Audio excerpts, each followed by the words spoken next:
अर्थहीन वाक्य की कथा। अर्थहीन वाक्य की कथा कथा, गर्भ, जन्म, तप, ज्ञान और निर्वाण ऐसे पांचों कल्याणों में स्वर्ग के देवों ने आकर जिनकी बड़ी भक्ति पूजा की, उन जिन भगवान को नमस्कार कर अर्थहीन अर्थात उल्टा अर्थ करने के संबंध की कथा लिखी जाती है।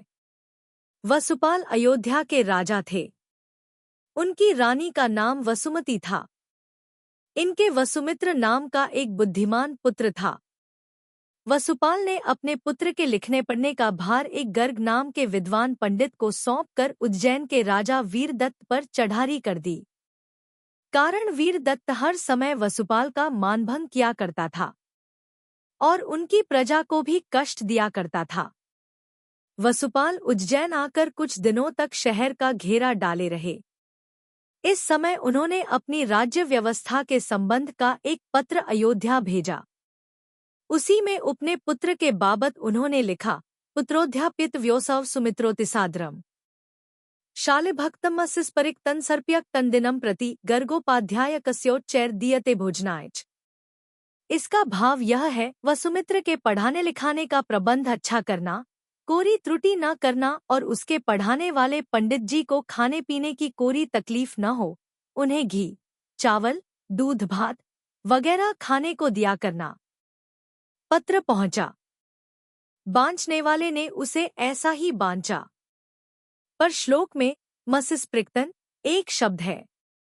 इसका अर्थ करने में वह गलती कर गया। उसने इसे शालिभक्तन का विशेषण समझ यह अर्थ किया कि घी, दूध और मसमिले चावल पंडित जी को खाने को देना। ऐसा ही हुआ। एक श्लोक में मसिस्पृक्त शब्द है, उससे ग्रंथकार का क्या मतलब है यह समझ में नहीं आता, पर वह ऐसी जगह प्रयोग किया गया है कि उसे शालिभक्त का विशेषण न किए गति ही नहीं है। आराधना कथाकोश की छंदोबंध भाषा बनाने वाले पंडित वक्तावरमल उक्त श्लोकों भाषा यो करते हैं। सुत्व सुमित्र ढाइयो नित्य गर्ग नाम पाठक जीपवित्त ताको भोजन तंगुल घीव लिखन है तम सिदेव सदीव। पंडित वक्तावरमल जी ने मसिस्पृक्त शब्द का अर्थ किया है उपाध्याय को लिखने को स्याही देना। यह उन्होंने कैसे ही किया हो, पर उस शब्द में ऐसी कोरी शक्ति नहीं जिससे कि यह अर्थ किया जा सके।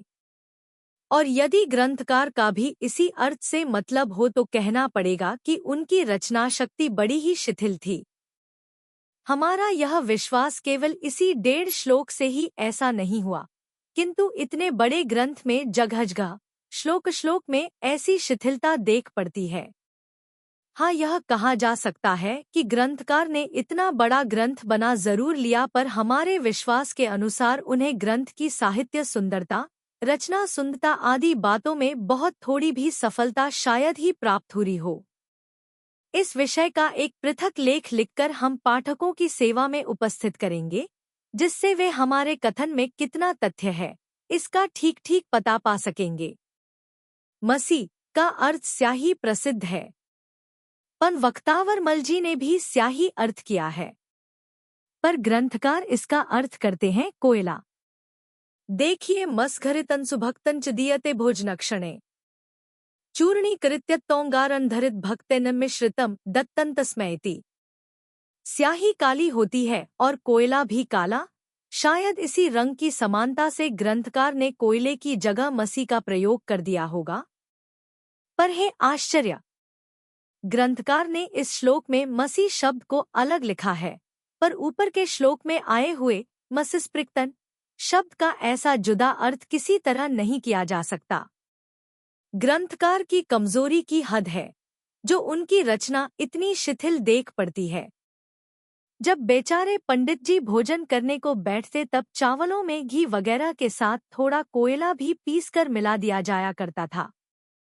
जब राजा विजय प्राप्त कर लौटे तब उन्होंने पंडित जी से कुशल समाचार पूछा।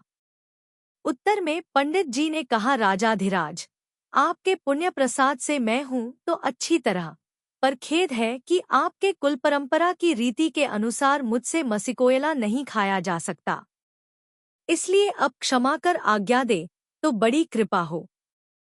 राजा को पंडित जी की बात का बड़ा अचंभा हुआ। उनकी समझ में न आया कि बात क्या है।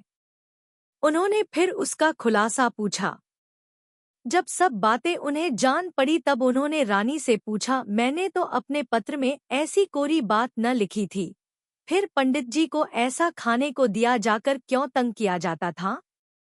रानी ने राजा के हाथ में उनका लिखा हुआ पत्र देकर कहा, आपके बांचने वाले ने हमें यही मतलब समझाया था, इसलिए यह समझकर कि ऐसा करने से राजा साहब का कोई विशेष मतलब होगा, मैंने ऐसी व्यवस्था की थी। सुनकर राजा को बड़ा गुस्सा आया। उन्होंने पत्र वांचने वाले को उसी समय देश निकाले की सजा देकर उसे अपने शहर बाहर करवा दिया। इसलिए बुद्धिमानों को उचित है कि वे लिखने बांचने में ऐसा प्रमाद का अर्थ कर अनर्थ न करें।